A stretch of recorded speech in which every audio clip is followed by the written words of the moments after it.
Nah, karena tadi juga menarik banget kita bahas mengenai strength training untuk orang tua. Gimana kalau misalkan strength training untuk orang yang cedera? Kan katanya kalau cedera tuh nggak boleh angkat beban, betul. Atau nggak boleh ngangkat gitu. Ya betul, ini topiknya sangat menarik nih. Jadi ya sebenarnya agak sedih juga. Di Indonesia itu dokternya itu lebih menyarankan untuk rest total ya. Rest total. Jadi misalnya bisa dibilang gini analoginya, misal gini. Ada anak kecil, kehujanan. Tiap hari main bola, kehujanan, suka hujan segala macam, bla bla bla bla. Terus dia demam, sakit flu. Nah, kita ngasih obat paracetamol. Nah, si dokter itu lebih suka ngasih obat paracetamol di Indonesia dibandingkan dia mencari tahu penyebabnya kenapa anak itu bisa sakit. Itu. Padahal kalau misalnya kita tahu penyebabnya, misalnya nih, anaknya ketawa sama dokternya, oh dia suka hujan-hujanan. Nah, kalau si dokter tahu apa itu penyebabnya, oke, tolong dikurangin hujanannya. Kan dia nggak perlu lagi paracetamol, tuh nggak? Nah, andaikan si dokter itu misalnya dia nggak menyelesaikan problem awalnya, dia cuma ngasih paracetamol doang, itu namanya simptom akan terus muncul terus, tuh nggak? Betul. Sama juga kayak strength training untuk rehab cedera. Di saat orang cedera, orang itu nggak mikir dulu kenapa dia bisa cedera. Oke. Jadi ibaratnya di saat dia cedera, dia langsung mikir, oke, gue harus minum paracetamol, painkiller, suntik, operasi. Terus ditanya apa penyebabnya? Waktu itu gue angkat galon. Akhirnya kertek, aduh, kejepit, cedera, dibawa ke dokter. Padahal kita lihat dulu apa sih penyebabnya? Kenapa orang itu angkat galon doang bisa cedera? Kalau misal kita kita analisa lagi ke belakang, ternyata emang orang itu nggak pernah gerak, nggak pernah olahraga, badannya kaku segala macem, dia angkat galon doang, kertek, cedera. Jadi sekarang pertanyaan gua, yang disalahin itu siapa? Galonnya kah? Atau diri kita sendiri? Diri kita sendiri. Ya, diri kita sendiri sih. Nah itu. Nah sekarang kita kalau misalnya sebagai sebagai yang smart, orang yang smart, kita jangan nyalain galonnya, kita salahin. Kenapa kita tuh nggak pernah gerak? Kita tuh nggak aktif, kita tuh kegemukan, ya segala macam lah itu. Dan juga karena kita bisa cedera angkat galon, itu pasti karena habit yang sudah lama, bertahun-tahun. Bukan cuma sehari 2 hari tiba-tiba lu cedera ya? Oh mungkin om.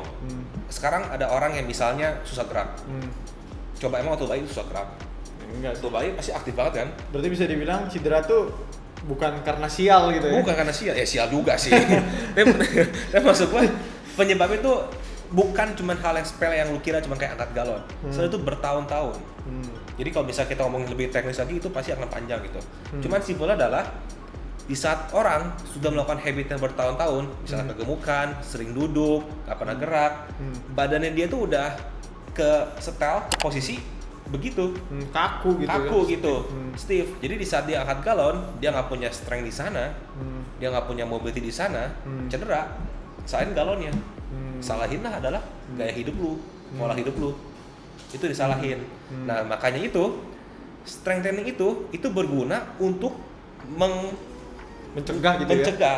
Dengan lu lebih kuat, lu lebih mobile. Sekali lagi ya, strength training itu bukan weightlifting, bukan juga binaraga yang kita kira cuman ya bicep tuh gitu-gitu. Strength training itu luas. Jadi itu pasti akan bikin lu lebih mobile karena gerakannya kompleks. Jadi dengan lu lebih kuat, lebih mobile, otomatis lu akan lebih susah untuk cedera. Ya, selain itu juga gue mau tambahin, bagi kalian atau bagi orang-orang yang udah cedera gimana gitu.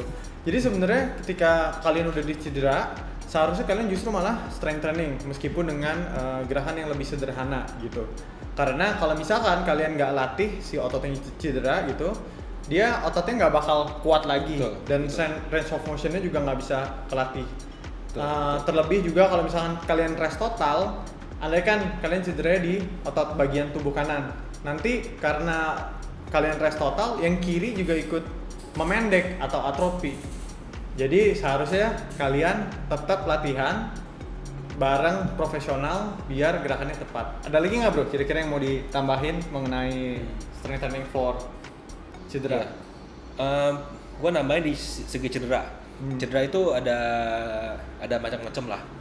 Cuman yang untuk biasa kasusnya untuk yang lifting, sorry. Jadi cedera itu ada yang karena lifting, misalnya karena apa? Ototnya tuh terlalu kaku. Jadi kaku, maksudnya kaku di sebagai tempat sampai akhirnya jadi saking kakunya jadi sampai robek. Ada juga yang cedera karena kecelakaan. Jadi halnya beda itu. Kalau kecelakaan tuh maksudnya gimana? Maksudnya katakan lo ketabrak motor, itu kan cuma cedera kan, itu kan. Atau misalnya ya pas lagi main bola di sliding misalnya, itu juga cedera juga kan. Jadi cedera itu ada yang karena dari luar, ada juga cedera yang berdasarkan karena kita itu posturnya salah, kita diangkat galon kah, atau kita pas lagi nge-gym gerakannya salah, atau misalnya mobility kita nggak bagus sampai bikin cedera. Nah itu dua hal yang berbeda gitu. Cuman untuk masalah rehabnya itu gue setuju sama, rehabnya adalah strength training. Cuman ada perbedaan juga otomatis dong. Betul. Nah cuman konsepnya sama. Ya seperti lo tadi bilang, yang gue bahas pertama kali adalah rehab dari angkat lifting karena masalah postur, karena itu gue udah cukup mengerti lah. Jadi biasanya orang itu di saat dia cedera itu sebenarnya cuma dua akibatnya. Dari sebagai berbagai macam akibat cuma dua sebenarnya akibatnya. Yang pertama adalah ototnya terlalu kaku, yang kedua otot terlalu lemah. Cuma dua doang.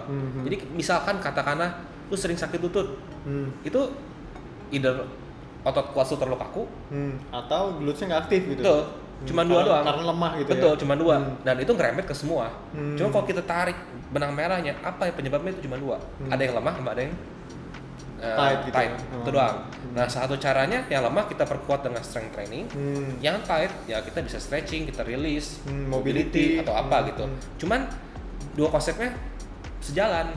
Sama-sama strength training, sama-sama kita harus bergerak. Nah, jadi sama, ibaratnya ya sama, harus olahraga, harus angkat beban gitu.